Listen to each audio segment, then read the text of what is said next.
Hi, welcome to the Wild Women Wisdom Podcast, your podcast for some honest and juicy content around female sexuality, sexual experiences and encounters, and the impact your sexuality has or has not on your romantic relationships.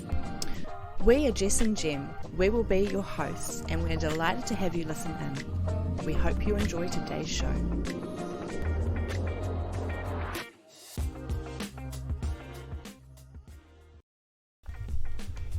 In this powerful episode, we delve into the intricate topic of female energy within the context of sexual trauma.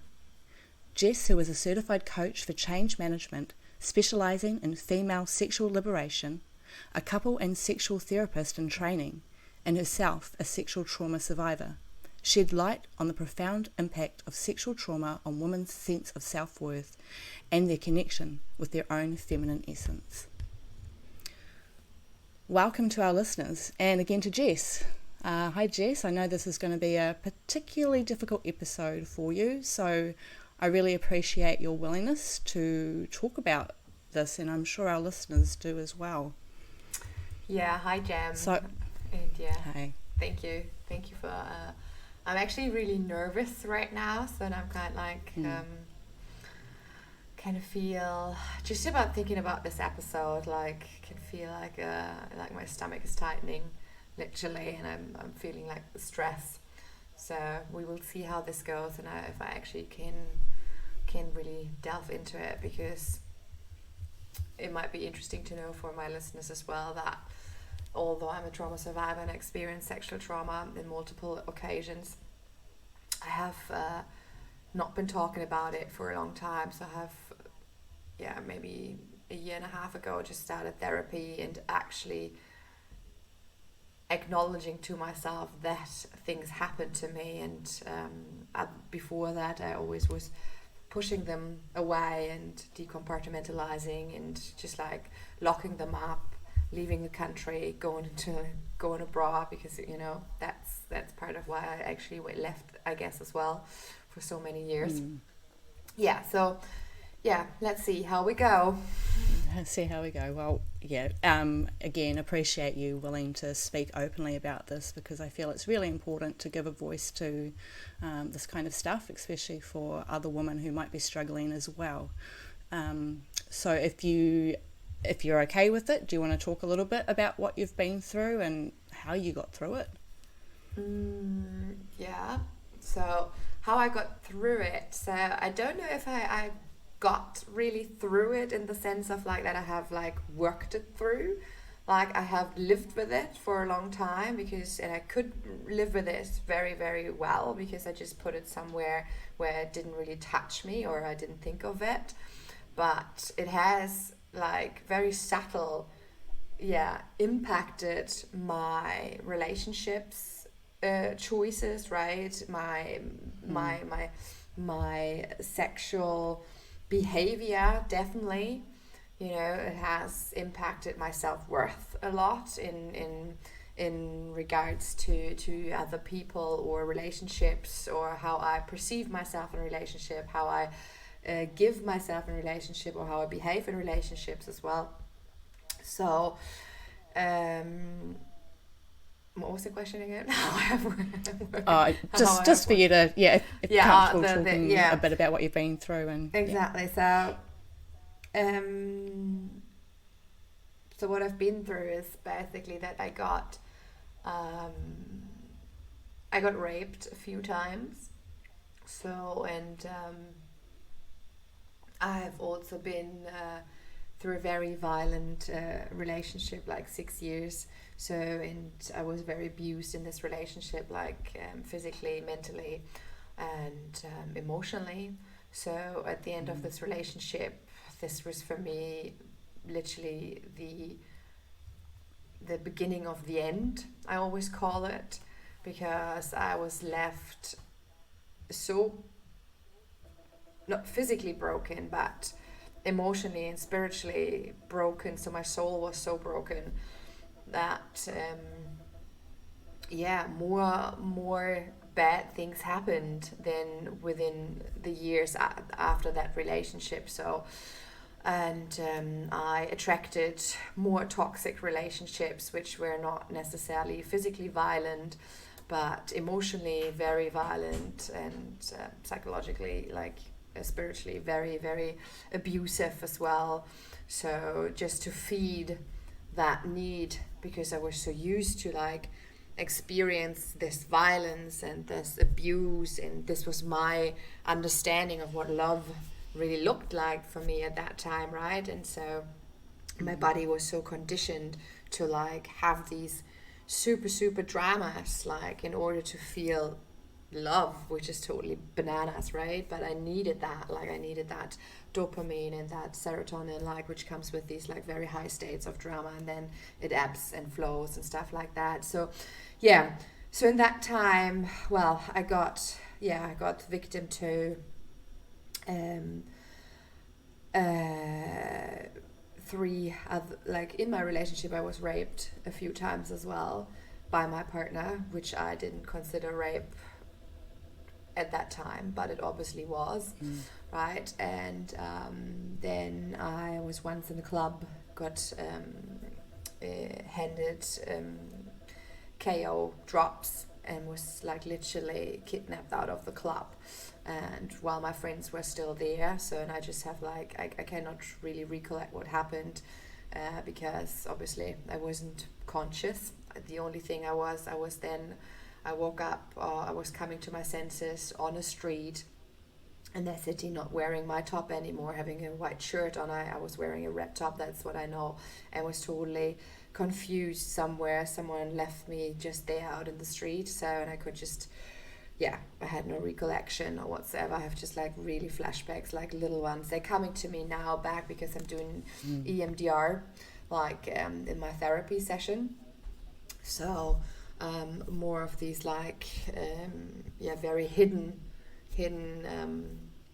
memories are coming back.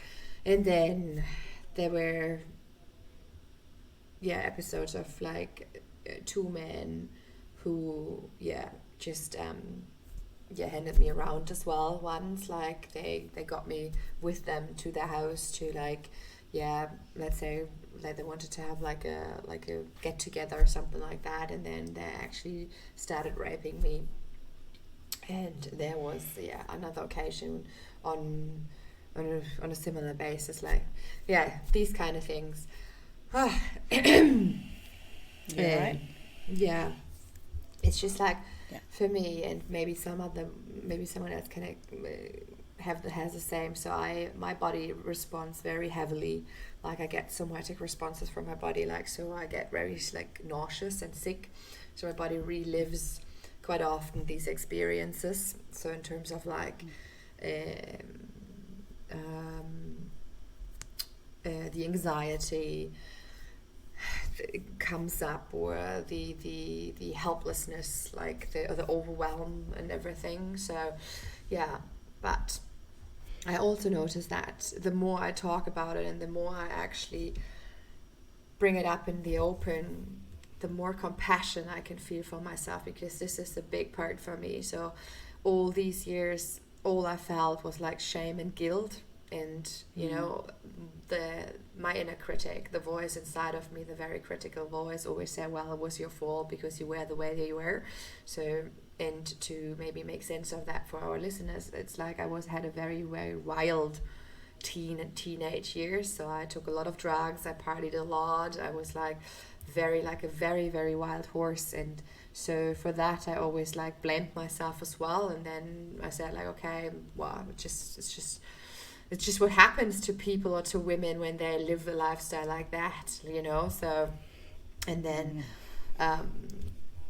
I also like shamed myself for like that sexual energy, and you know, like, okay, when you're so promiscuous, like, and you know, so what do you expect, you know? So, and then what was feeding into this narrative as well was like the responses I got from very close family members as well, you know. So which when I opened up about one time where that happened, they just like, you know, kind of brushed it off and said, well, they didn't believe me first or something like that. So yeah, it's been quite quite a ride so far. And so, but what I wanted to say, so opening up, coming back to that, why it's opening up about these things might be helpful, or is helpful to me now, is to actually feel compassion for that girl who I was back then, you know, like, and not feel all of the responsibility, because I had no responsibility. I didn't ask for that. It was not like something I did, you know. So, and I'm the victim. So I've never like really victimized. I didn't saw myself as a victim, yeah, in this sense. So, and that is something I'm coming slowly with therapy and with like doing a lot of self-reflection and everything. I'm coming to you know, to terms with that, and to more self-love with this.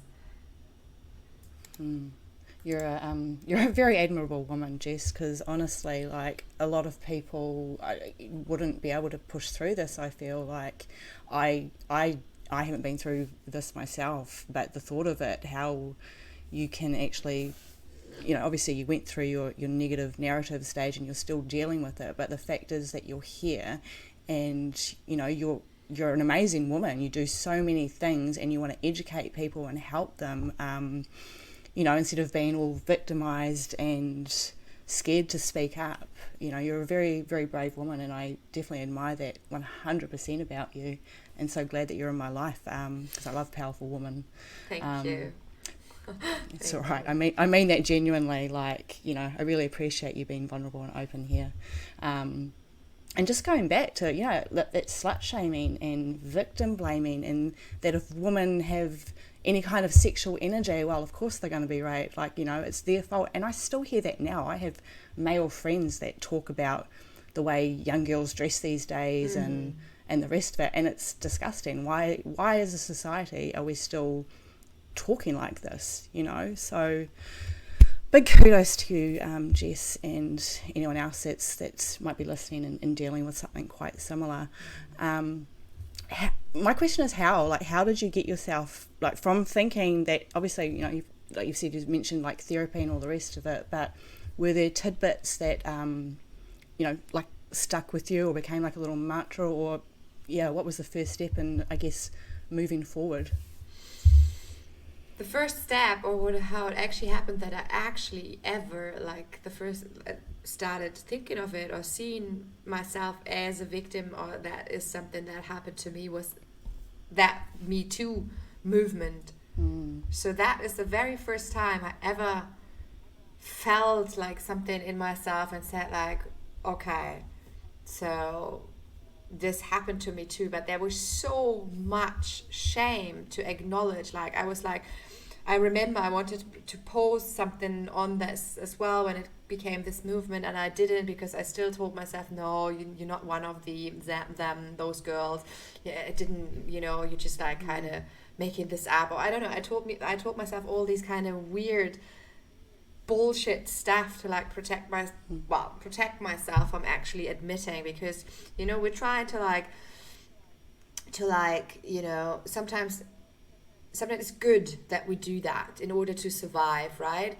So, because like at that time, and this all happened, so my strategies to survive was actually to like party and take a lot of drugs and deal with, like, you know, in order to mask the pain or everything which came with it. That was my strategy to, like, you know, overcome all this. So, and eventually, luckily, thankfully, it didn't go further than just like, you know, those parties and stuff, and I didn't end up with like a syringe in my arm or something like that. It could have gone totally wrong, you know.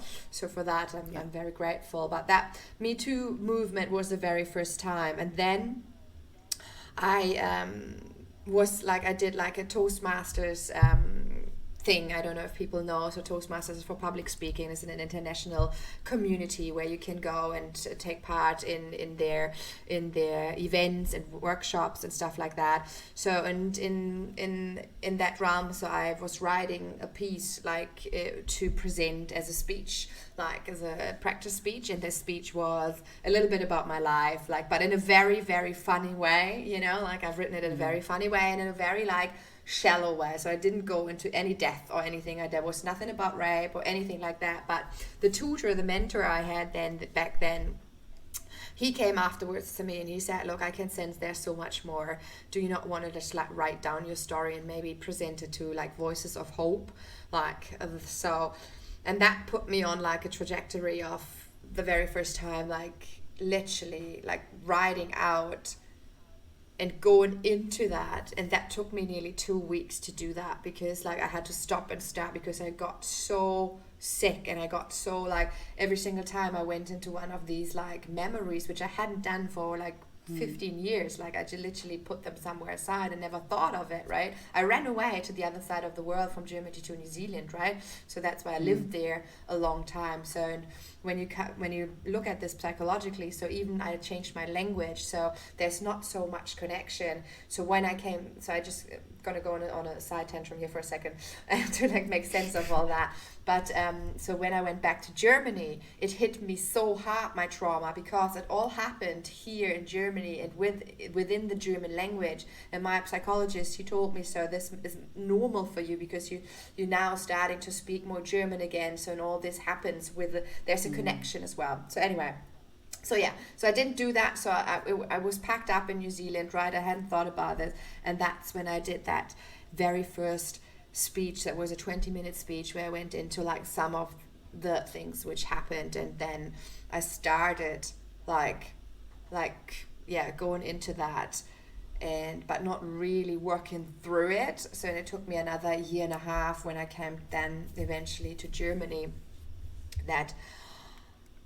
or 2 years basically, when I then thought like, okay, I did all like everything you could possibly do with yourself, right? So like from like affirmations, mirror work, all sorts of psychological interventions with like journaling, gratitude. I meditate. I do all these like mindset work. So and I'm not scared anymore, you know, but I never could get so close to myself to these events, because my brain was like, my subconscious or my conscious was like protecting myself, you know.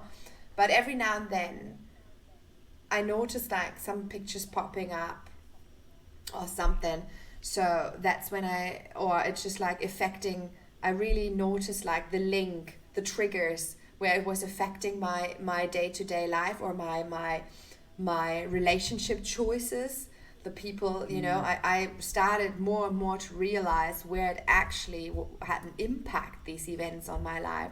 And that's then after like that first time with the Me Too and that speech, and then when I came to Germany and all these flashbacks hit me so hard, the pictures as well, because there were places where like, you know, they're very close to where it all happened. So and I couldn't protect myself anymore, because it just you cannot not have a flashback. So because it wasn't like controlled by me, it was controlled by my mind, in the sense like they just like popped up. And then I made the decision to finally go and really, really deal with this with someone else as help, like you know, so because I couldn't myself dive more into that. Does that make sense? I don't know. I went absolutely from like, you know. No. No, you're good, Jess. Thanks. Okay. Yeah, that was great. And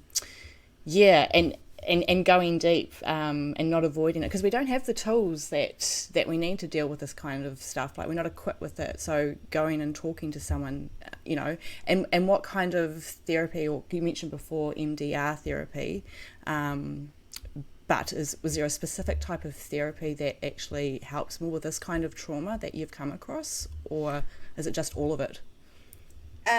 So for me, like, it's definitely the EMDR, like, but also just first of all talking about it. So like I have I'm very lucky and fortunate, because I found the most amazing psychologist, and she's just the absolute bomb.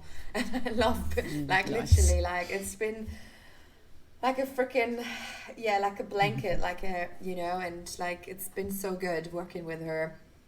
And So we started with like different styles of like, we tried like the different modis and stuff, you know, where you like go into like the different parts of yourself which you have inside yourself. Like one is the critical part, one is like the younger child, one is the teenager, and looked at all these.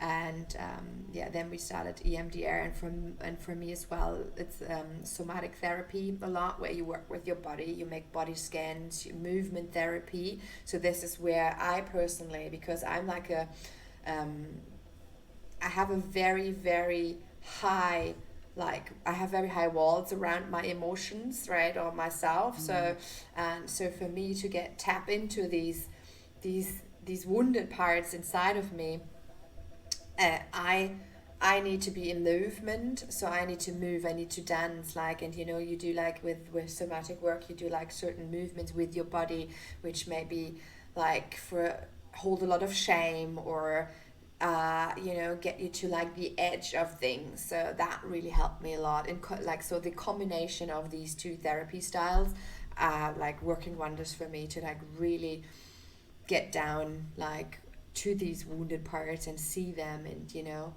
feel them and feel through them, so work through them. So yeah.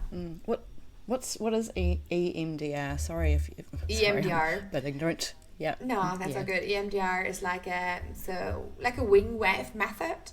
So basically, where, well, you cannot see now. Where you take two fingers, like your therapist takes his or her, oh, how do you say the male? Like, you know what I mean, right? His, yeah. His or her fingers. Yeah, that was right. His or her That's fingers. right. And she's holding them in front of you, and then she rapidly moves them from one side to the other, like left, right, left, right, left, right, and you're just looking at the fingers.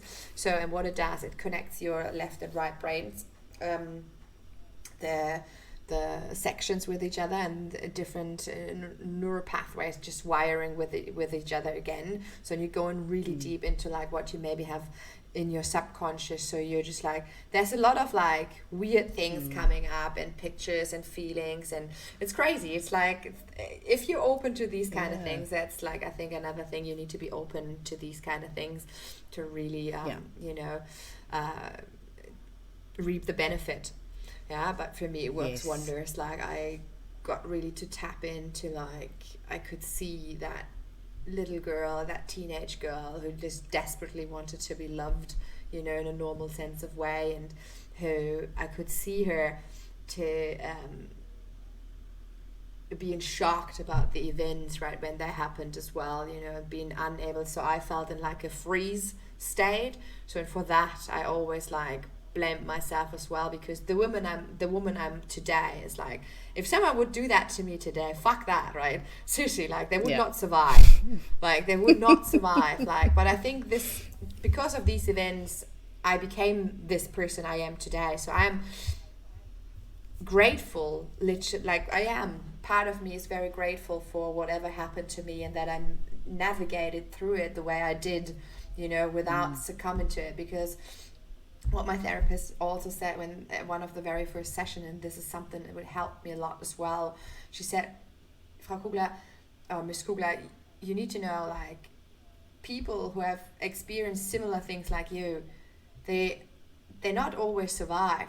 They jump from a bridge by now, you know. So like, and you navigated through this, and you navigated through like letting drugs behind you as well, after like a long period, like years of like abusing them, you know, and stuff like that. So you managed to like go through this cycle.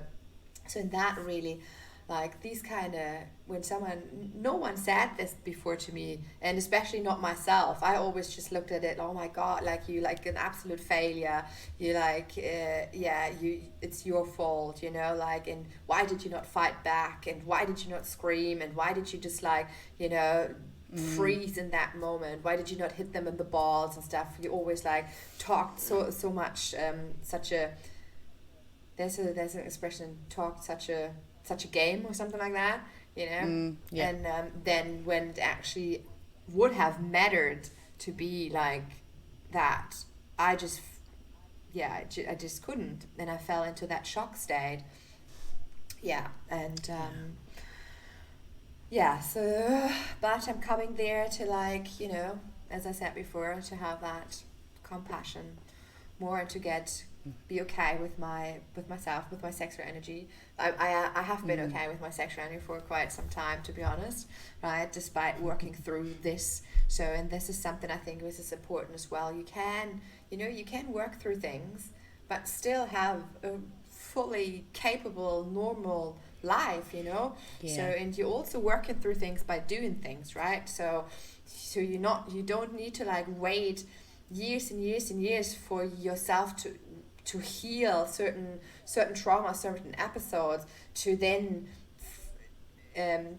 go into a relationship. Yes, you can do that. You can take a year or two for just self-reflection and being by yourself and all that kind of stuff. I've done this as well, not a year or something, but I love working through these things while other people are in my life. So for me, I can then see like firsthand, okay, what are my behaviors, how I'm reacting, what I'm doing, what is triggering me, like, and all that kind of stuff. So I have then the chance to literally,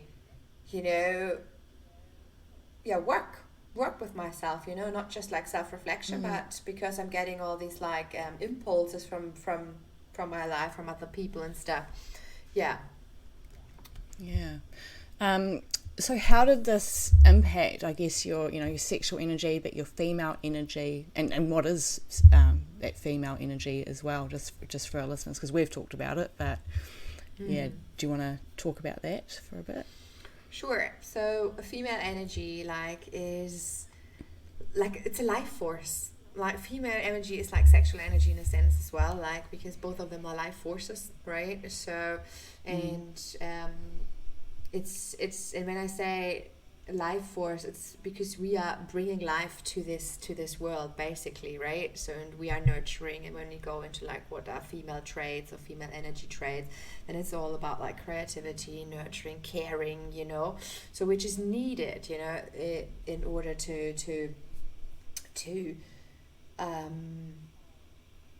sustain life on this earth, on this planet, I would say. Yep. Yep. So, and so how it had affected my female energy was that my self-worth was very, very, very low. I had a lot of self-esteem. No, not self-esteem. What's the other word? Well, that's self-worth, or no, there's another self-worth, self-esteem, and self-worth, self-love. I was very what's the word? Not brave. Selbstbewusst. No, I just know the German word. Let me just quickly Google it, pop it, translate it. Selbstbewusst. That happens when you have like a... I struggle with one language, so you're doing well. Self-consciousness. So I had a lot of like self-confidence, that's the word, self-confidence. I had a lot of self-confidence, right, to the outside. So, but I have I have very little self-esteem and self-worth. That's what actually, like, my female energy,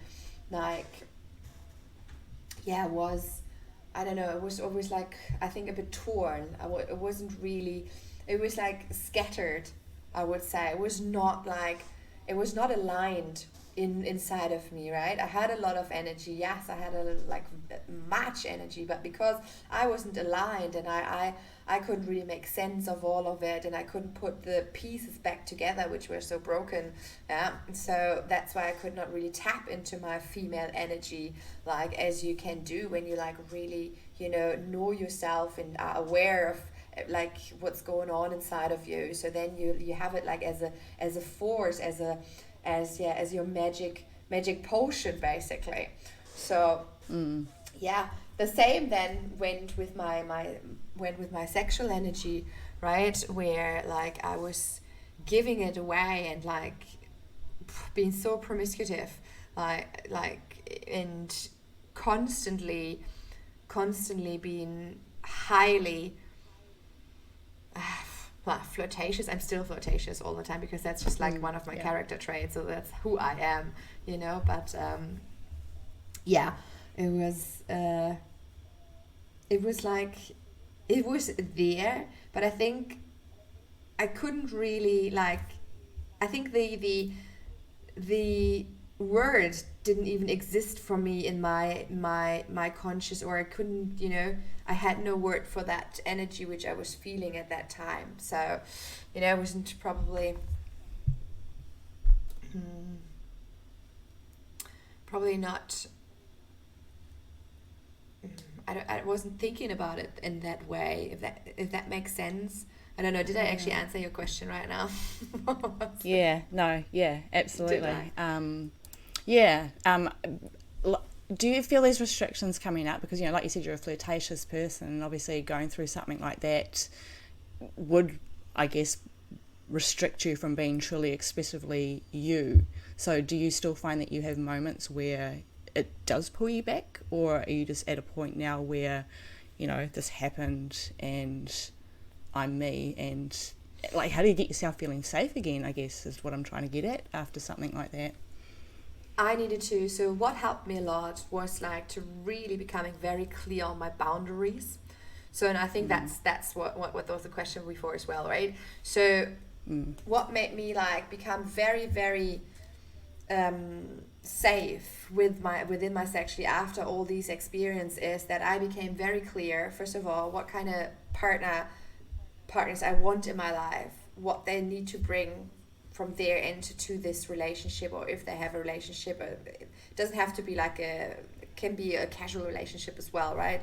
To that, so what kind of behavior I am I'm happy to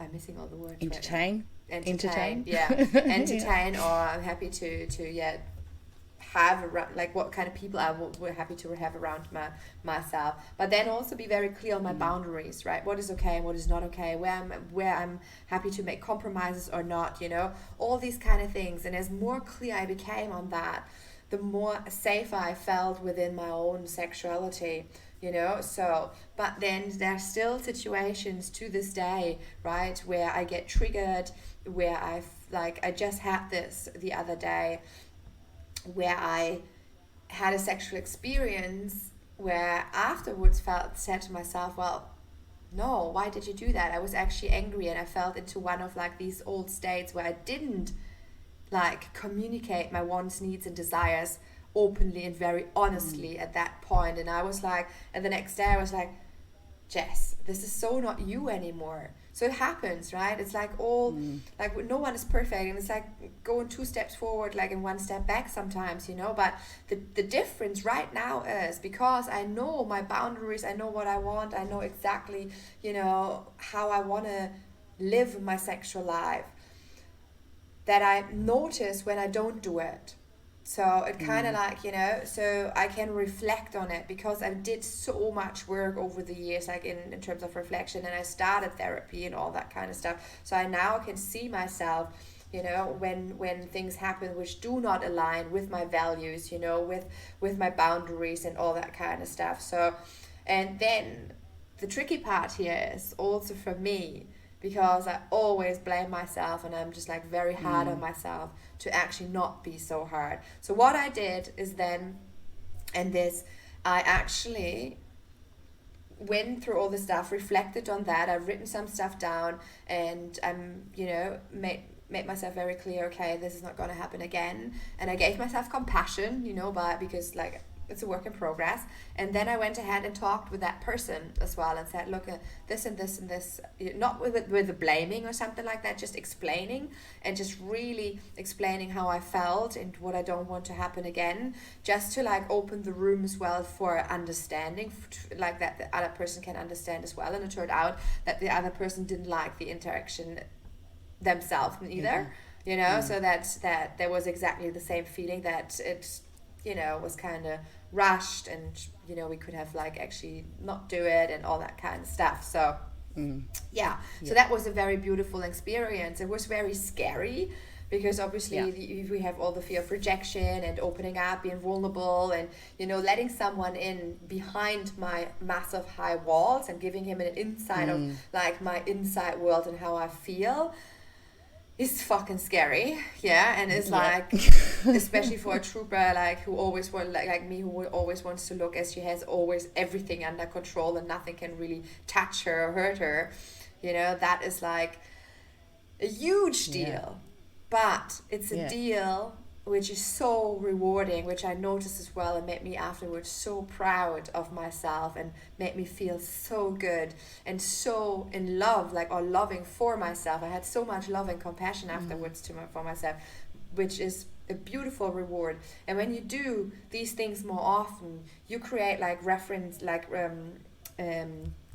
experiences where your brain taps into then again. So into the threshold to do or to open up, it's becoming like lower and lower and lower, because you have made these positive experience when you actually did. And this is for me personally, this is an absolute good way to navigate through all of this, and to feel safe, to come back to your question, to feel safe in my own sexuality again. So nice, beautiful. Well, we're almost running out of time. It's gone so fast, and I just want to say thank you again for just being really brave and vulnerable enough to share your story. I know I really appreciate it, and I'm sure our listeners do as well. So really quickly, do you have any just final words of advice for anyone going through this journey? Yes. So if you do speak about it. If you can't speak about it just yet, write it down for yourself. Be patient with yourself, have compassion for yourself. You are not to blame, you are the victim. And so my best advice is to go to find either a coach, a sexual therapist, a psychologist, a friend, someone you really trust is not gonna backfire some stupid things to you, which just maybe underline the narrative you've been telling yourself all the time anyway. So but yes, be brave and just open up about it. That would be my best advice, because it helped me a lot. Nice, thank you. Thanks again, Jess. And if any of our listeners have felt triggered by this episode or want to reach out to us to talk more about it, do reach out to us. Contact us through the Wild Woman Wisdom podcast Instagram account. We love having you on this journey, and if you like this podcast, please follow along to hear more. Until next time, we'll see you. Ciao. Bye. Thank you for your time and energy. We are thrilled to have you listen in. You liked this podcast and would like to hear more of those juicy topics?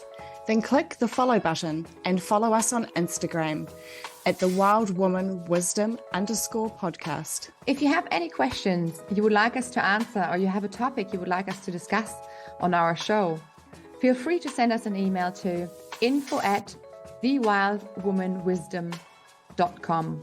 If you'd like to speak with either one of us, you can reach out to us on our social media profiles listed on our Wild Woman Wisdom Instagram account. See you next time. See you next time. Ciao.